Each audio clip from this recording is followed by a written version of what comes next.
Hi అండి అందరికీ. ఇది వంకాయ పచ్చడి అనమాట. నేను కూడా ఫస్ట్ టైం చూస్తున్నా, అత్త పెడుతున్నారు. ఇవి పండిపోయిన వంకాయలు తోటలో నుంచి వచ్చాయి మాకు. అవి ఫస్ట్ మంచిగా క్లీన్ చేసేసుకొని తుడిచి అత్త ఇట్లా ముక్కలు కట్ చేస్తుంది అనమాట. అదే పుచ్చిపోయిన ఏమన్నా ఉంటే అవి తీసేసి వాటి వరకు వేసి ఉప్పు వేసి పెట్టారు.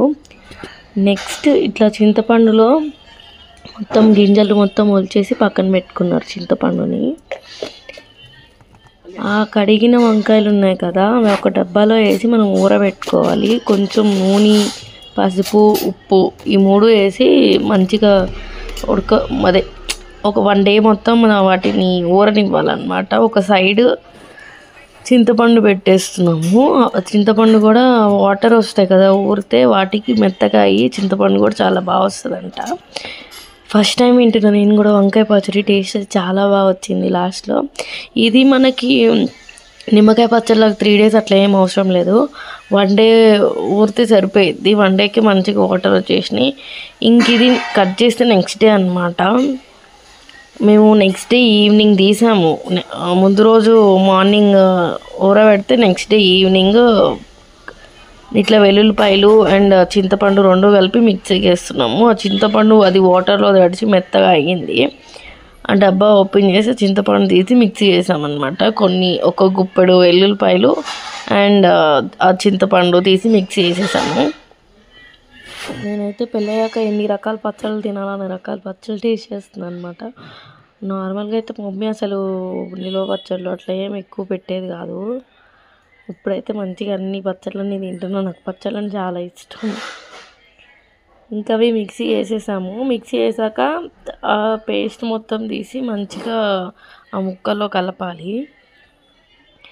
మేము కల్లుప్పుతో ఊరబెట్టుకున్నాం అనమాట. కల్లుప్పు అయితేనే మంచిగా వస్తుంది. ఇవ్వండి, ముక్కలని బాగా మెత్తగా అయిపోయి సాఫ్ట్గా అయినాయి. ఆ తర్వాత మనము కొన్ని మెంతులు ఫ్రై చేసుకొని పక్కన పెట్టుకోవాలన్నమాట. ఈ వంకాయ పచ్చళ్ళు ఏంటంటే మనం ఆవపిండి యాడ్ చేయము, ఓన్లీ మెంతుపిండి మాత్రమే కొంచెం యాడ్ చేస్తాము. మామూలుగా మామిడికాయ పచ్చళ్ళు అట్లా అయితే ఆవపిండి కూడా యాడ్ చేస్తాం కదా, దీంట్లో అట్లా యాడ్ చేయమంట ఆవపిండి. ఓన్లీ మెంతుపిండి ఒకటే కొన్ని ఫ్రై చేసుకొని రోట్లలో దంచేసి యాడ్ చేసాము. నెక్స్ట్ ఆ మెంతిపిండి కూడా యాడ్ చేశాక ఇంకా మనం కారం కూడా యాడ్ చేసేయాలి ఆ వంకాయలకి మొత్తం. లాస్ట్లో మనము తాలింపు వేసుకోవడమే మొత్తాన్ని.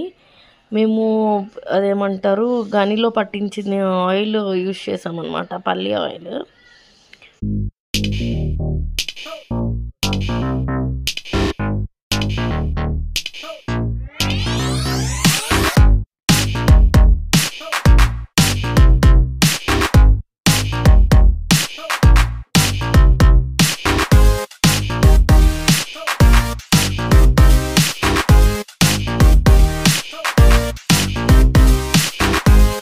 తాలింపు గింజల్లో ఓన్లీ ఆవాలు అండ్ కొన్ని 4 మెంతులు యాడ్ చేసాం. నెక్స్ట్ ఎండుమిరపకాయలు అండ్ కరివేపాకు, వెల్లుల్లిపాయలు మంచిగా దంచేసి వేసేసాము. ఆ ఫ్లేవర్ అయితే చాలా బాగా వచ్చింది. ఎప్పుడైనా తాలింపులో వెల్లుల్లిపాయలు వేసుకుంటే ఆ ఫ్లేవర్ చాలా బాగుంటుంది. నెక్స్ట్ అవి మనం పచ్చడి యాడ్ చేసేసుకోవడమే. పచ్చడిలో తాలింపు ఏంటంటే తాలింపు మనం వేసుకుంటాం కదా, వేడిగా ఉంటుంది, చల్లారాక యాడ్ చేసుకోవాలి. ఆ తాలింపులో ఉన్న నూనె మనకు సరిపోతే ఇంకా సపరేట్గా నూనె కూడా యాడ్ చేసుకోవచ్చు. ఇంకా అట్లా యాడ్ చేశాక అప్పటికప్పుడైనా కూడా తినొచ్చు అంట పచ్చడి. నెక్స్ట్ డేకి ఇంకా బాగుంటుందంట. నేను అప్పటికప్పుడే కొంచెం తిన్నా, చాలా బాగా వచ్చింది పచ్చడి. నెక్స్ట్ డేకి ఇంకా ముక్కకి మొత్తం కారము పులుపు అంతా పట్టి ఇంకా చాలా బాగుంది. ఇది నేను వీడియో తీసి 2 days అవుతుంది. 2 days తర్వాత పచ్చడి తిన్నాక నేను రివ్యూ ఇస్తున్నాను.